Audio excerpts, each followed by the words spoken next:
Hello!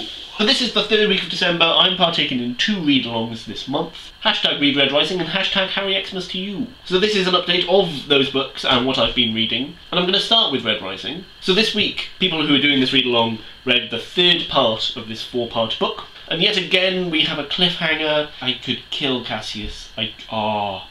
So annoying. I'm going to say it now, spoilers abound. So in this part of the book, Darrow enters the Institute, and we get to find out exactly what he has to do to win at the Institute. The Institute is kind of like a giant Hunger Games. There's hundreds of people, and they're all in separate, clans, houses. They've got to win. They've got to invade and capture and destroy all the other houses so that they're in charge. Build up a civilization from all of these warring clans, which is a great concept. I really want to know, with this book, where, the initial concept came from. Was it the structured society? Was it the guy who was a red becoming a gold? Was it this part of the book? I mean, there's elements of the Hunger Games in this book, but then there's elements of the Hunger Games in a lot of YA books at the moment. Divergent, for example, The Maze Runner, apparently, I haven't read it. So it kind of borrows in that there are a bunch of young people all fighting each other, trying to win. With this, there's less of a killing element. They can capture each other, which I really like, because when there is a death, it really hits you a lot harder, because they're not meant to kill each other,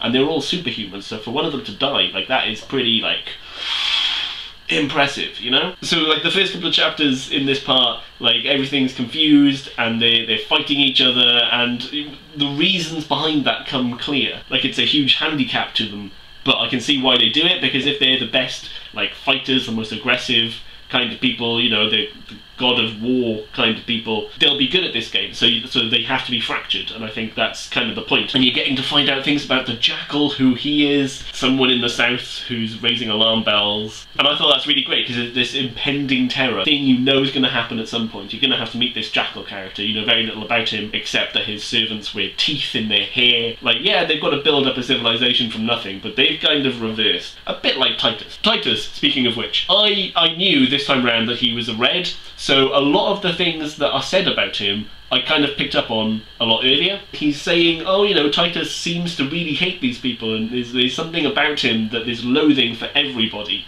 And Darrow doesn't know why, and it's because he's a red, because he hates everyone. He's like Darrow, but there's more anger, more vengeance there. Whereas Darrow's got quite a level head. He's like, I hate these people, but I've got to get along with them because I've got to get to the top. This guy is just, I hate all of them. A great character, and it's a pity we don't get to see more of him, because I think he'd be really interesting. But I think also a good plot decision to kill him, because he would get in the way. He would really, really harm Darrow's chances. So I think that was a really good decision to make from a character point of view and from a plot point of view. I said last time about Darrow keeping things from the audience, and I think that's really prevalent in this part of the book. He has these plans, especially near to the end, where he's going to attack someone or invade someone, or he's got some sort of strategy which he doesn't let on to anybody. And you as the reader don't even understand what he's come up with. Your protagonist knows it, and you know he knows it, but you don't know what it is.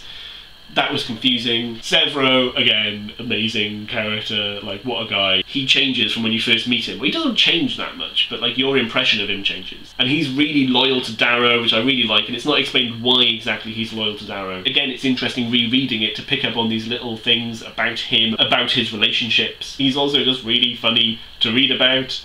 He just does not care. I've got to talk about the ending now of this part. Oh my freaking god. Oh, I hate Cassius. When you first meet Cassius, you're like, he is a dick.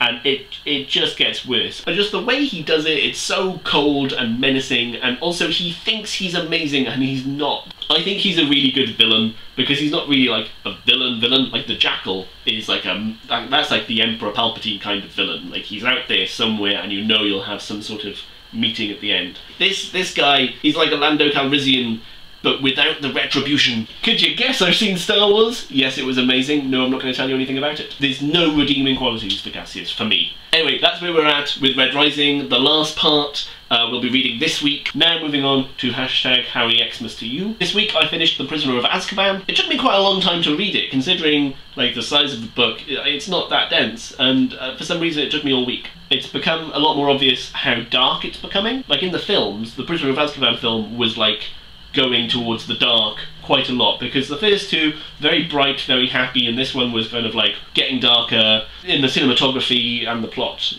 The plot in this gets really dark, and I think it's actually reflected in the writing quite a bit. There's a lot more emotional depth an emotional change to the characters, especially to Harry. Throughout this goes on quite a roller coaster. Like, he's being hunted by Sirius Black. Oh my god, Sirius Black is the reason my parents are dead. Actually, Sirius Black is good. I'm going to go live with Sirius Black. Oh, I'm never going to see him again. There's a lot of maturity there, I think, with the emotions he shows. But also, generally, there's a lot of emotional change, a lot of pain. Like, Ron gets his leg broken, and previously people have been hurt, but not really in pain. For a kid's book, it's quite graphic how it's described how much pain he's in, then also the pain of Lupin turning into a werewolf. I mean, it's not really a kid's book anymore, is it? This book is also the start of, I think, Hermione's badassdom. Like, she works out before anyone else that Lupin is a werewolf, and doesn't say anything, because she's a badass, and she's not going to be like, ooh, I'm frightened of a werewolf. She's like, no, rationally, he's okay. It's fine. She punches Malfoy, she goes and steals the invisibility cloak, and she does all that while studying more than anyone else, and using a time turner to attend more classes than anyone else. Also setting free Sirius and all the obvious things. She's a badass. I also kind of feel that if I was in this school, I would really hate Harry Potter, because not only is he rich, but he gets loads of things for free. Like, he got his Nimbus 2000 for free. He got his Firebolt for free. He's kind of jammy, and I can kind of see why, like, in the next book, people turn against him a bit. Because everything seems to happen to Harry Potter. Because it's weird, like, because some things you think Harry should be the most popular kid in school, because he's quite funny, he's very loyal to his friends, but also, like, saved the school several times. So you'd think he'd be popular, but also, you can kind of see why he's not. In my notes, I've written chipolatas. And, oh no! It's at Christmas dinner, they have chipolatas along with the rest of the Christmas dinner, and when I first read this book, I'd never had sausages during a roast dinner, let alone a Christmas dinner. This book was actually, in terms of food, quite revelationary for me. Crumpets and chipolatas. Gastronomical. Sorry. The other point I want to make is that Sirius really doesn't help himself. It's like he knows he's a character in the novel, because instead of just being like, hey Harry, that rat is a man, he's just like, only one will die tonight. I've waited 13 years for this vengeance.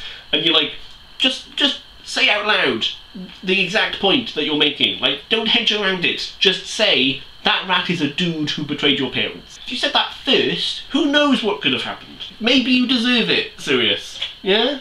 So that's The Prisoner of Azkaban. I've started The Goblet of Fire. This book is falling apart. Like, literally falling apart. Literally falling apart. Falling apart from love. So I'm moving on to the gas giants of the Harry Potter solar system. Massive books, and I don't think I'm going to finish them before December. So I think I'll probably finish this one in December, maybe. And then the other ones, I think I'll read through January. I don't know if I'll read them all, or if I'll maybe space them out. So those are my read-alongs this month. If you're participating in either of them, please let me know. If you like this video, subscribe, thumbs up, etc, etc. If you want to talk about anything, you can in the comments, and thanks very much for watching.